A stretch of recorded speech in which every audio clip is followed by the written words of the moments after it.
परिचय। हम अपने दैनिक जीवन में घन का प्रयोग अक्सर करते हैं। उदाहरण के लिए, घन एक ठोस आकृति होती है। हम घन का आयतन गणित के सूत्र से ज्ञात कर सकते हैं।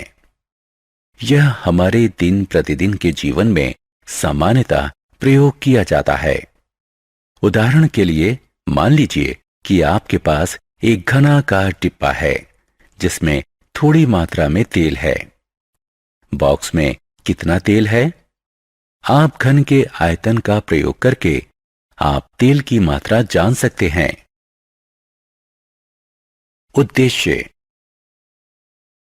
इस पाठ के अंत में आप निम्न करने में सक्षम हो जाएंगे: घन को पहचानना, अभाज्य गुणनखंड विधि के प्रयोग के लिए घन को पहचानना, घन की विशेषताएं बताना, घनमूल को पहचानना, घन और घनमूल के बीच विभेद करना, किसी पूर्ण घन का अभाज्य गुणनखंडन की सहायता के बिना घनमूल ज्ञात करना।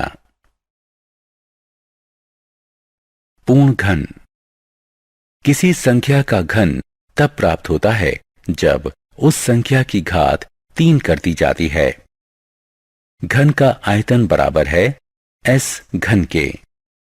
जब किसी संख्या को उसी से 3 बार गुणा करते हैं तो हमें उस संख्या का घन प्राप्त होता है। 2 का घन बराबर है 8 के।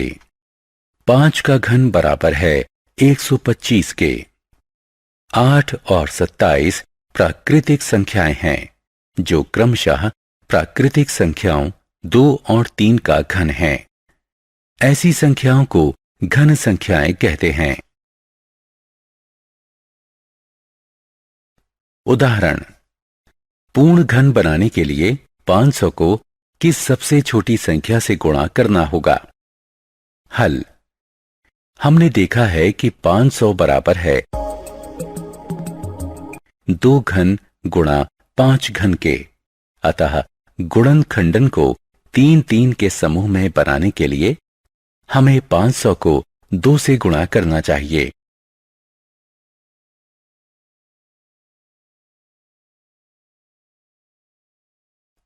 उदाहरण: 686 को पूर्ण घन बनाने के लिए किस सबसे छोटी संख्या से भाग देना होगा? 686 का गुणनखंडन करके हमें यह प्राप्त होगा: गुणज 7 3 के समूह में है लेकिन 2 अकेले है। इसलिए यदि इसमें 2 से भाग दिया जाए तो संख्या पूर्ण घन बन जाएगी। 686 को 2 से भाग करने पर यह पूर्ण घन बन जाएगा।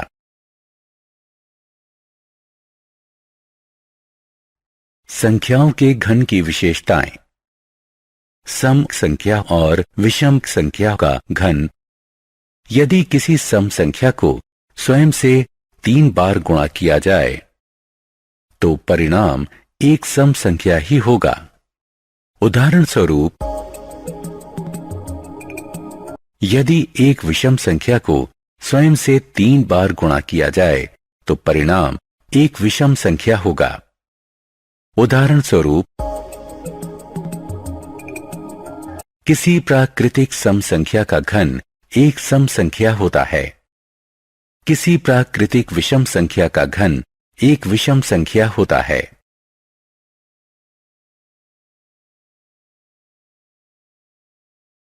ऋणात्मक पूर्णांकों का घन।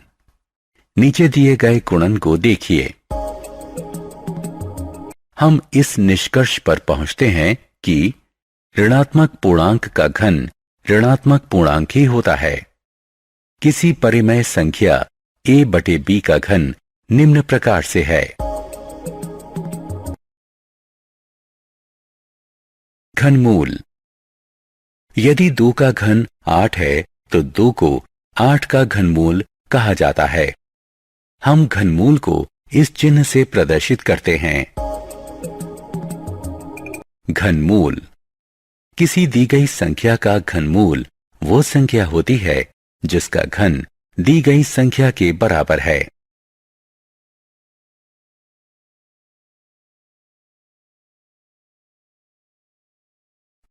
किसी पूर्ण घन का अभाज्य गुणनखंडन द्वारा घनमूल प्राप्त कीजिए। उदाहरण 1728 का घनमूल प्राप्त कीजिए। हल दी गई संख्या का अभाज्य गुणनखंडन कीजिए। समान गुणनखंडों का त्रिक बनाइए। प्रत्येक त्रिक से एक अभाज्य संख्या लीजिए और उनका गुणनखंड बनाइए। वांछित घनमूल 12 है, जिसे हम इस प्रकार लिख सकते हैं।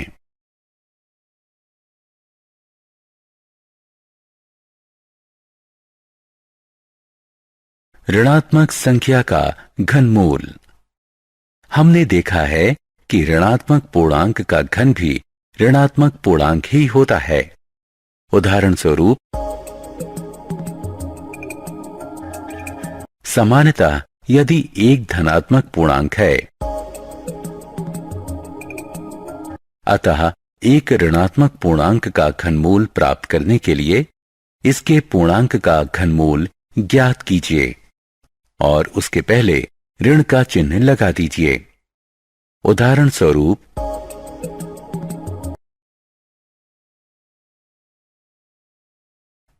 पूर्णांकों के गुणनखंड का घनमूल। उदाहरण स्वरूप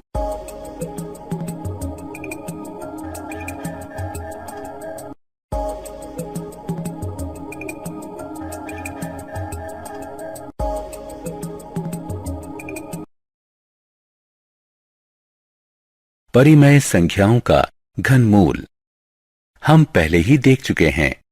इसे इस प्रकार लिखते हैं। उदाहरण का घनमूल ज्ञात कीजिए। हल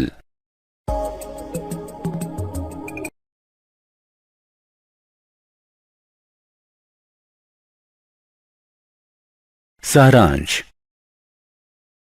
आइए हमने जो कुछ सीखा है उसे संक्षेप में दोहराएं।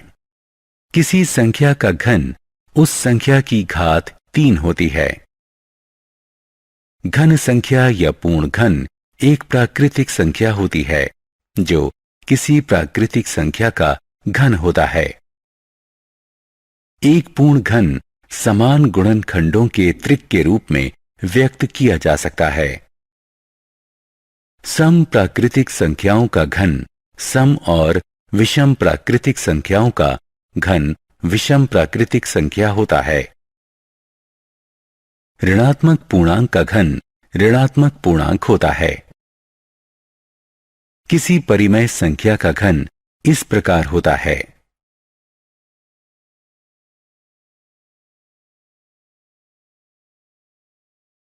किसी दी गई संख्या का घनमूल वह संख्या होती है जिसका घन दी गई संख्या के बराबर हो। ऋणात्मक संख्याओं का घनमूल ऋणात्मक होता है। किसी परिमेय संख्या a/b का घनमूल यह होता है।